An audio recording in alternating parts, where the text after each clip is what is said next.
초등학교 때 친구가 다니던 교회에서 여름 상경학교를 했습니다. 친구가 제게 초청장을 줬습니다. 친구가 전해준 성경학교 초청장이 제 인생을 바꾸어주는 구원의 초청장이었습니다.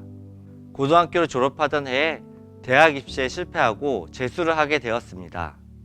세상이 무너지는 줄 알았습니다. 나만 멈춰있고 나만 패배자이고 나만 버려진 것 같은 느낌이었습니다.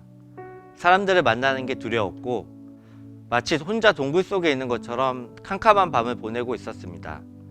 그렇게 힘든 시간을 보내고 있을 때 하나님은 내가 어떤 모습으로 있어도 사랑하시고 하나님은 절대로 나를 혼자 두지 않으신다는 위로의 말씀들이 떠올랐습니다.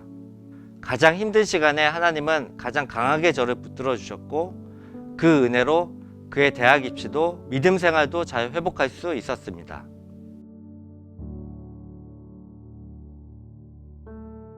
청년부 시절에 여름 수련회를 준비하고 있었습니다.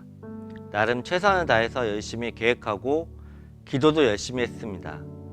그런데 계획대로 잘 안되고 준비한 프로그램도 미흡한 부분이 드러나고 기대감을 가지고 준비한 것들이 뜻대로 안되니까 화가 나기 시작했습니다.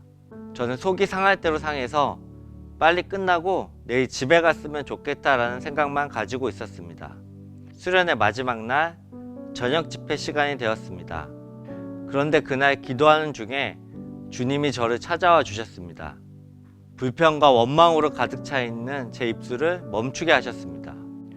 그리고 마치 환상처럼 영화 필름이 지나가듯이 그동안 죄 가운데 살았던 제 모습을 보게 하셨습니다. 그때부터 눈물이 나오기 시작하는데 제가 살면서 그렇게 눈물을 많이 흘려본 적이 없습니다.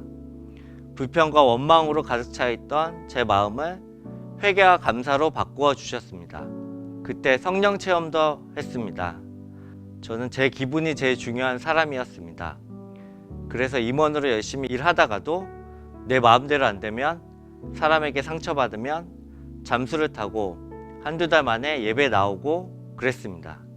그런데 하나님의 은혜로 살아가고 있다는 확신이 생기자 문제가 있을 때는 도망가는 것이 아니라 하나님께로 더 가까이 나아가야 한다는 것을 알게 되었고 기도와 예배로 순종으로 문제 해결에 도전하게 되었습니다.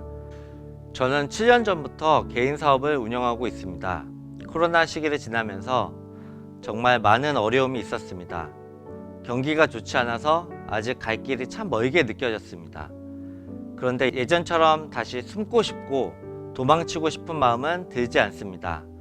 어려움 뒤에 반드시 회복과 승리가 있다는 것을 믿으니 지금 당장은 어렵지만 더욱 하나님을 의지하고 더 하나님께 가까이 가기 위해 힘쓰고 있습니다. 믿음이 없었다면 무너졌을 것 같습니다. 그런데 믿음이 저를 살게 했습니다.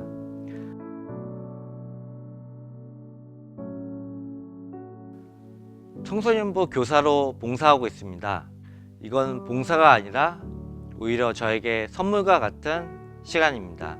아이들에게 조금이라도 도움을 줄 수 있는 삶을 산다는 건 제 존재를 더 귀하게 여기게 되는 행복한 시간입니다.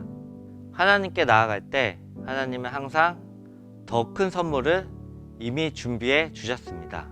믿음이 저를 살게 한 것처럼 하나님 때문에 모두가 소망을 품었으면 좋겠습니다.